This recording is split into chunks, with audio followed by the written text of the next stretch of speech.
The man spoke without raising his voice, without shifting his stance. "Officer," he said, "before this goes any further, you should know who you're dealing with." The officer let out a short breath, half a laugh. "I know exactly who I'm dealing with." "I don't think you do," the man replied. He reached slowly into his pocket, pausing halfway. "May I retrieve my identification?" The officer's hand hovered near his holster. Slowly, the man complied. He removed a wallet, opened it, and held it out at arm's length. Not thrust forward, not withheld, just there. "I'm a federal agent," the man said. "Drug Enforcement Administration." The words were delivered the same way everything else had been delivered. Calm, unadorned, no emphasis. The officer stared at the wallet without taking it. The body camera captured the momentary stillness, the recalculation. "That's funny," the officer said, "because you don't look like it." "I'm not asking you to believe me," the man replied. "I'm asking you to verify it." The officer finally took the wallet, glanced at the credential, then handed it back almost immediately, as if the contact itself were distasteful. "Anyone can buy a badge," he said. "Anyone can print a card. It has a number," the man said, "and a field office listed." The officer shook his head. "Nice try. I'm offering you a way to slow this down," the man continued. "You can call it in. You can confirm my status. We can both move on." The officer's jaw tightened. His confidence returned quickly, sharper now, edged with irritation. "You're not special," he said. "Federal, state, civilian, it doesn't matter. Out here, I run the stop." "I'm not claiming to be special," the man said. "I'm explaining why this situation doesn't make sense." "It makes perfect sense," the officer replied. "You smell like drugs. You're being uncooperative. And now you're lying." "I'm not lying," the man said. The officer handed the wallet back abruptly. "You're making this worse for yourself." The man nodded once. "That's your interpretation." The officer stepped away and turned slightly, as if to collect himself. The witnesses watched closely now. Phones were up. The space felt tighter, louder without anyone speaking. The reveal did not end the conflict. It deepened it. The officer finally keyed his radio.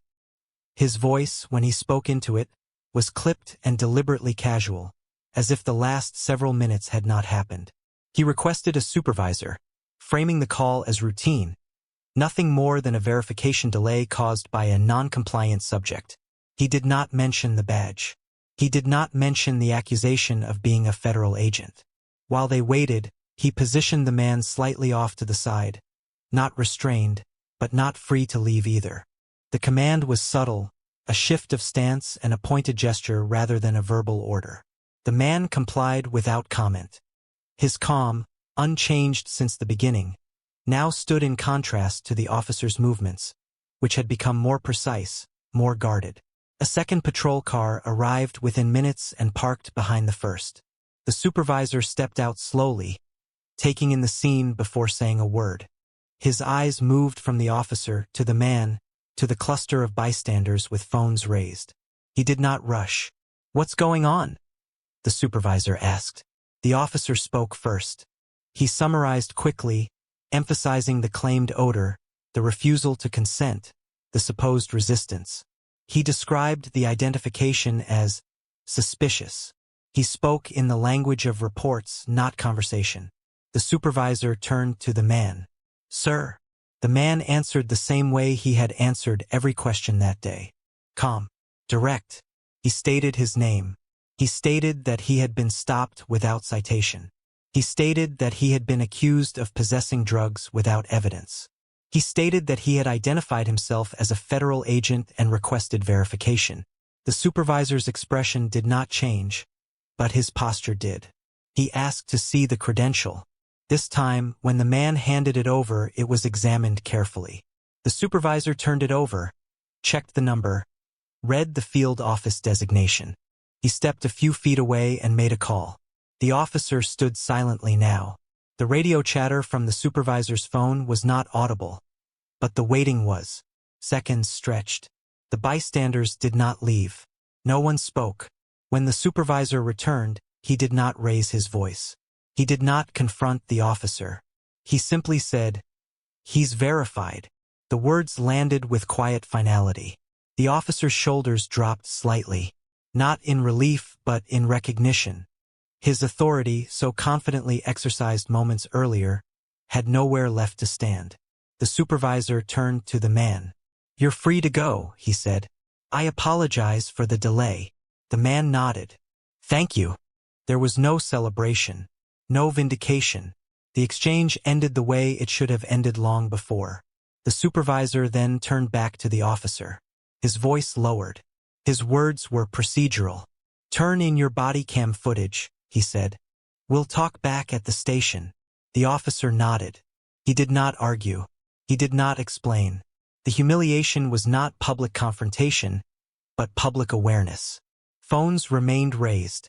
The silence felt heavier than shouting would have. As the man returned to his vehicle and drove away, the officer stayed where he was, waiting for instructions that no longer came from him. The consequences did not arrive all at once. They unfolded the way institutions prefer them to unfold. Quietly, internally, documented in memos rather than headlines. Within hours of the stop, the body camera footage was logged, flagged, and preserved. Not because of public pressure, but because a supervisor had ordered it. That single instruction triggered a sequence the officer could no longer influence.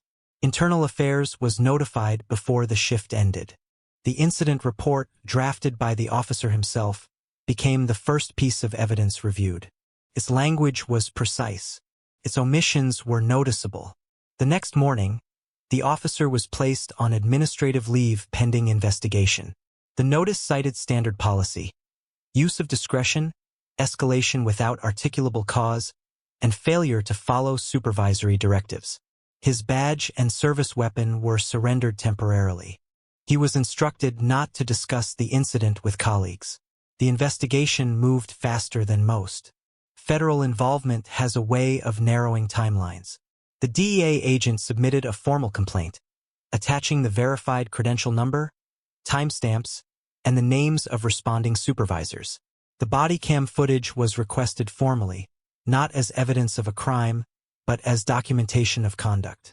Review panels noted the repeated claim of smelling narcotics without corroboration. They noted the refusal to call a supervisor when requested. They noted the language used to characterize calm behavior as resistance. Each note was small on its own. Together, they formed a pattern that could not be explained away. 37 days after the stop, the officer was terminated. The termination letter cited violations of departmental policy on unlawful detention, false articulation of probable cause, and conduct unbecoming an officer. It made no reference to intent. It did not accuse. It simply documented actions and outcomes. Civil proceedings followed.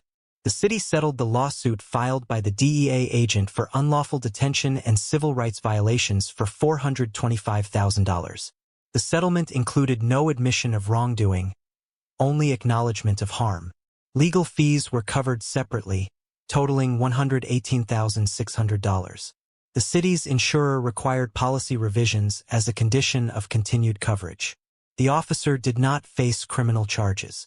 Instead, his name was added to a Brady disclosure list, requiring prosecutors to disclose his history in any case where he might testify. That designation effectively ended his ability to work in law enforcement. His certification was suspended, then revoked, after a state review board found the department's conclusions supported by evidence. The department issued a statement weeks later. It was brief. It referenced commitment to community trust, adherence to standards, and ongoing training initiatives. No names were mentioned. For the officer, the career ended not with sirens or courtrooms, but with paperwork. Forms signed. Access revoked. Doors closed quietly. For the system, the outcome was framed as corrective. For everyone else, it was simply documented. What followed made it clear that the incident had not been an anomaly. It had merely been visible. Internal Affairs expanded its review beyond the single stop once the termination was finalized. The officer's personnel file, previously unremarkable on the surface, revealed a series of complaints that had been logged, acknowledged, and then quietly closed. None had resulted in formal discipline. Each had been categorized as unsubstantiated, lacking corroboration, or resolved through counseling. The details were consistent. Drivers stopped without citation. Vague articulations of suspicion. Repeated reliance on odor as probable cause without supporting evidence.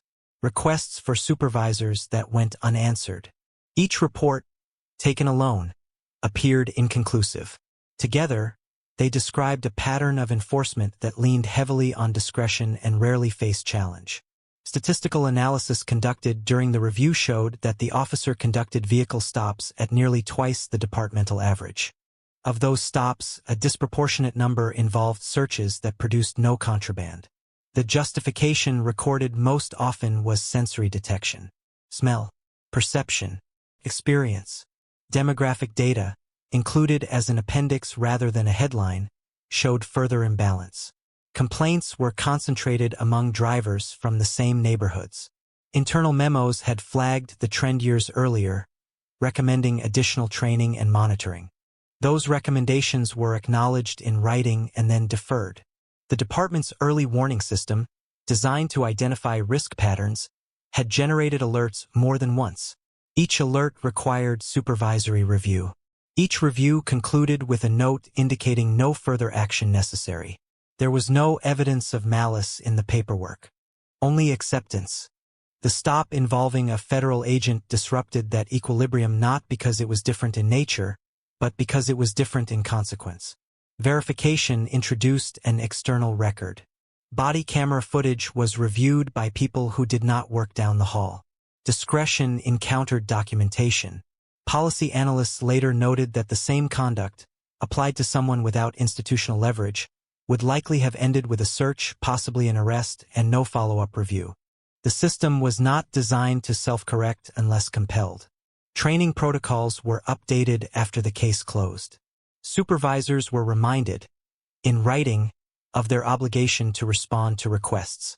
The changes were framed as improvements, not corrections. Nothing in the review suggested the officer believed he was acting outside the rules. The rules had simply been interpreted generously, until they could not be anymore. The outcome of this encounter was never decided in the moment it was filmed.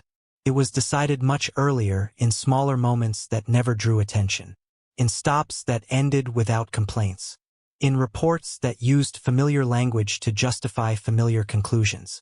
In reviews that accepted explanation as resolution. What happened on that roadside followed the same path until it didn't. Not because the behavior changed, but because the subject of it did. The man remained calm because calm was all that was required of him. He spoke carefully because he understood that documentation, not reaction, determines outcomes. He asked for procedure because procedure is where power is supposed to end. Nothing about his behavior forced accountability. It simply made it unavoidable once verification entered the picture. The officer did not collapse under confrontation. He collapsed under record, under time-stamped footage, under policies that could no longer be interpreted loosely once another agency was watching. There was no dramatic reckoning because systems rarely fail dramatically. They fail quietly when their assumptions are exposed. This was not a story about a bad decision in the field.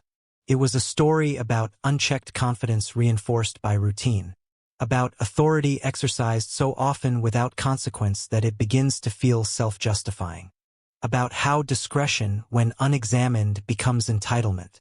The system responded the way systems do when forced to acknowledge themselves, with reviews, with memos, with settlements that balance ledgers rather than restore trust.